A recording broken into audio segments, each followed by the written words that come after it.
Dr. Henry, Dr. Daly from Coastal Health was on CKNW this morning, and one of the things she said was that Coastal Health would not be listing exposures unless they think someone they can't contact might have been exposed. This seems to contradict what you have said in the past. So is the understanding that Coastal Health will be posting all exposure events online? Should there be consistency amongst the health authorities? And are you concerned that confidence has been lost in Coastal Health, considering the concerns raised about a lack of communication on these cases? I think it's somewhat unfortunate that there's been some reporting on some of the details around this. I have full confidence that Vancouver Coastal is doing what we need them to do, and that we are all in alignment about what we are talking about in terms of exposures within a school setting, and that what will be posted on websites as exposure events. And we are aligned on that. There are a number of exposure events being reported now on the Vancouver Coastal website, and that will continue. I think where some of the nuance came in was around, exactly what we were talking about as an exposure event. And for all of our health authorities, the most important thing that we are focusing on is investigating whether somebody was actually infectious, whether when they were in the school environment, and making sure that the families and the school community has the information first. And so that is the focus of all of our health authorities, and we will all be posting all of the exposure events on the website. Richard, do you have a follow-up?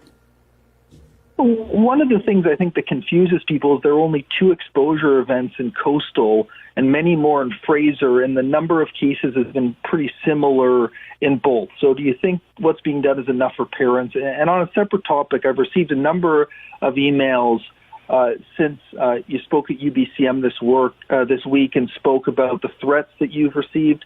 One 15-year-old found my number online and called me and knew I could ask questions and wanted to ask how you were doing, because I think a lot of people are feeling for you and have noticed you look more tired recently. So I know I'm asking 2 questions here, and I'm hoping you can answer both. Thank you. Don't say things like that. My mother will be upset.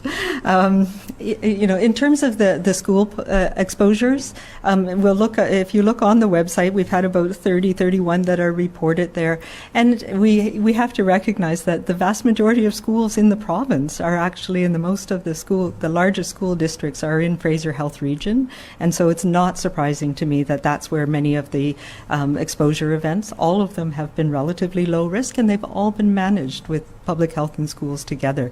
So the types of exposures that are being seen in Vancouver Coastal, where people are being exposed, the clusters that we're seeing are different from what we're seeing in communities in the Fraser Health Region. So it doesn't surprise me at all that there's a difference in the exposure events that are actually happening in schools in those regions. And we also look, there has been no exposure events in schools in Vancouver Island yet. So that's just the way it is. It's around how the virus is being transmitted and where the clusters are occurring. In terms of myself, yes, it's, this was, I do want to start by saying there has been much, much more positive feedback that I've been getting on a daily basis, and I appreciate that, both for myself, for my team who works very hard behind the scenes, and for my public health colleagues across the province.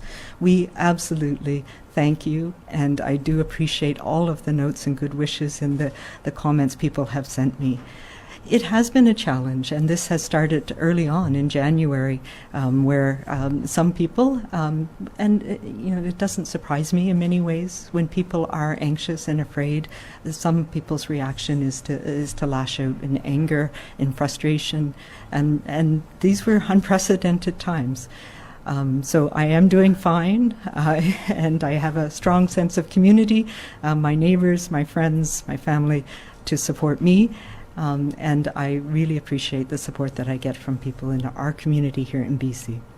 Hi there, Dr. Henry. Thank you for taking my question. I wanted to start off by asking you about the situation involving Vancouver Coastal Health and Fraser Health. And earlier today you said that VCH is reporting all school exposures, but there are only 2 up right now, and a handful of schools in that health authority have sent out notifications beyond that. So it's very confusing for parents and teachers. Are the schools sending out notices they should not in Vancouver Coastal Health? No, and I think what we need to realize is that schools send out notices for a variety of different concerns, but the public health notices that we are sending out around exposure events in schools are the same across the province, and the public health response is the same across the province. And where there's been a school exposure where public health is involved, they will be posted on all of our health authorities.